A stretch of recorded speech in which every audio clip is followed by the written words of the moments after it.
Hi, my name is Emily Sato, and today I'm going to be speaking to you about the idea that many teachers think that assigning homework, projects, quizzes, and tests are all beneficial to elementary students. However, I'm here to tell you that perhaps teachers are a large reason as to why students are always feeling overwhelmed, stressed, and anxious all the time because of the extensive amount of work that's assigned daily. I know this doesn't go for every teacher out there, but if there are teachers out there that were similar to the ones I had when I was young, we need to change. Students are capable of succeeding in school even without the excess practice that they can take home after an 8-hour-long school day. Each child learns differently, so to add on the extra stress of homework, projects, quizzes, and essays, it seems a bit cruel when one group of students all don't learn the same. So these children are already working hard enough during the school day, and I remember when I was that age, and still even to this day, I hate coming home and knowing that I have assignments due the very next day or in the next week. So I have decided to rank these 5 assignments on a scale of 1 to 5. 1 being the most important, and 5 is being the least important, because it allows a perspective shift for that teacher when it comes to the success of their students, because at the end of the day, that's what it's all about. Each year, this grading scale will vary depending on the group of students you receive that year. So ranked number 5 on the importance scale when it comes to assignments is the awfully dreaded homework. The only upside to assigning homework is that it brings extra practice over the lessons that were gone over in class. However, that is what class time is for. Let's take a 4th grade student, for example, and let's say they're learning all about fractions that day.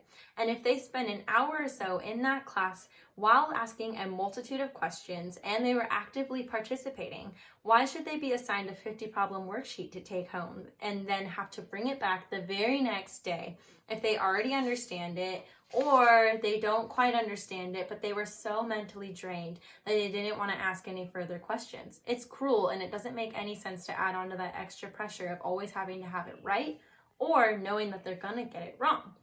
Coming in hot at number 4 are tests. Tests are ranked number 4 because I personally don't believe that tests reflect what students know. So, speaking from experience, I could be so amazing at a certain subject and get hundreds on my homework, my classwork, my essays, what have you. But when it comes to the test, there's so much panic and there's just so much stress.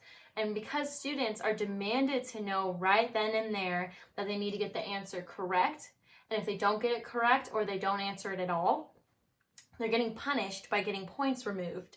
So, next we're going to move in at number 3. Essays are beneficial because it allows the teacher to understand how much a student actually knows over a particular topic, and it allows the student to explain and reason why they answered the prompt or given questions the way that they did.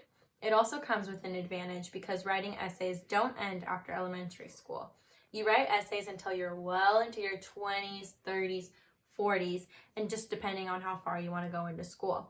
However, essays, when assigned in heap loads, can definitely cause some intimidation and uneasiness because they're just so crazy long.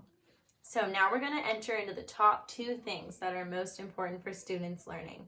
In second place, you'll have quizzes. Quizzes. You are probably wondering, why would you place quizzes as number 2?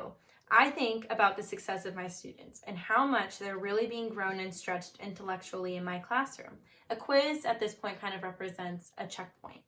So, although in a perfect world, I wouldn't prefer to deduct points for questions that students don't know, but with quizzes, the formatting can be flexible. I remember doing spelling quizzes with students sitting on the top of the desks, and then we would go down the rows having each student spell a word, and if they spelled it wrong, they would have to sit down and wait for the next round. It allows for some fun in the classroom and kind of an easier, stress-free environment when it comes to knowing whether their knowledge is at.